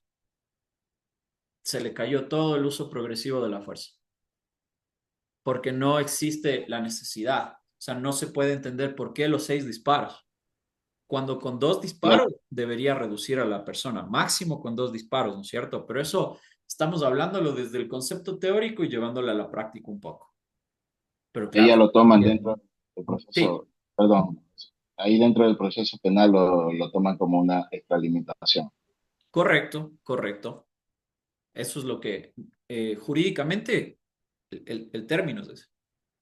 Pero entonces ahí viene el problema, o sea, se le cae todo en el uso progresivo legítimo de la fuerza cuando al final decide dar 6 disparos. Ahí se le cayó todo. ¿Cuál era la necesidad? Y claro, es que usted me dice, pero es que tal vez, doctor, en ese momento podemos ponernos en esa situación, como les digo, yo no sabría qué hacer, ¿no es cierto? Yo personalmente, pero yo no estoy formado para esa situación. Yo no tengo formación académica, física, de polígono de tiro, etcétera. Yo no tengo esa preparación para esa situación en particular. Yo no, pero un policía sí. Entonces ahí es donde viene la conducta penalmente relevante. ¿Cuál es la acción punible del Estado? ¿Por qué entra en un delito y cómo forma parte del proceso el policía que trató de evitar una situación, ¿no es cierto? Trató de proteger a la ciudadanía, trató de protegerse a él mismo, pero al final terminó con un resultado terrible, que es la acción punible del Estado y que probablemente van a encontrar la culpabilidad de que no cumplió con el uso legítimo Magíster, de la pero fuerza. con lo que usted, magíster, con lo que usted está diciendo, casi no es que las leyes están mal hechas, sino que hay desconocimiento de las leyes más para poder proceder. Sí, o sea, verá, sinceramente, a eso es a lo que iba el punto de la clase de hoy, ¿no? Que nunca la respuesta de ustedes debe ser es que las leyes están mal. Esta es la típica respuesta de una persona que ignora totalmente el procedimiento. Las leyes son claras y el Código Integral Penal les dice que la ley no se interpreta, la ley es lo que es. Pero el problema es que no sé si por falta de capacitación. O sea, yo creería o yo quiero creer que no, porque la Policía Nacional para poder formar a sus miembros para que una persona se convierta en Policía Nacional, debe cumplir un montón de requisitos, ¿verdad? Porque no simplemente el día de mañana puedo decir, voy a ser Policía Nacional. Y listo, mañana me inscribo, me dan mi certificación y se acabó. No, debo cumplir ciertos requisitos físicos, psicológicos, ¿no es cierto? Porque una persona que tiene tendencias antisociales, como por ejemplo ser, los términos como tal, puede ser una persona misógina, ¿cierto? Puede ser una persona racista, puede ser una persona que tiene rasgos psicóticos, ¿ya? Entonces son descartados totalmente, porque imagínense una persona que tiene una personalidad o rasgos de personalidad que pueden concluir ese tipo de cosas el día de mañana, un policía con un arma y aprobado con esos rasgos de personalidad, complejo. Entonces, por eso les digo que yo creería que no y quiero creer que no, porque la Policía Nacional tiene un procedimiento de aceptar a sus aspirantes, en el cual descartan a todas las personas que no cumplen esos requisitos y que al final del día únicamente los policías o los agentes que sí cumplen con esos requisitos llegan a ser policías. Por el día de hoy lo vamos a dejar hasta aquí, chicos. ¿Listo? Los 2 documentos que les acabo de enviar al grupo, sí necesito que ustedes, por favor, los revisen muy bien, porque en base a eso probablemente hagamos una evaluación y la tarea sobre todo, que es la más importante. Cualquier novedad, por favor, estos chicos, y les pido, mis estimados estudiantes, cualquier, cualquier cosa que ustedes quieran pedir, que hoy no se van a poder presentar, mañana me presentan la tarea porque en el taller, en la clase no pudieron. Todo eso, escríbanlo al grupo. No me escriban al privado. Háganlo directamente en el grupo. Y en esta semana les estaré enviando el detalle de cuál será la tarea que van a tener que llevar a cabo y que la van a poder presentar hasta el próximo lunes. Entonces, con eso concluimos el día de hoy. Espero haber aportado con información importante para ustedes y que hayan disfrutado la clase, que sea un poquito más interactiva. Eso sería todo. Un abrazo para todos, una excelente noche y bendiciones. Gracias, mi Gracias, doctor. Magíster. Igual, Muchas gracias. linda noche.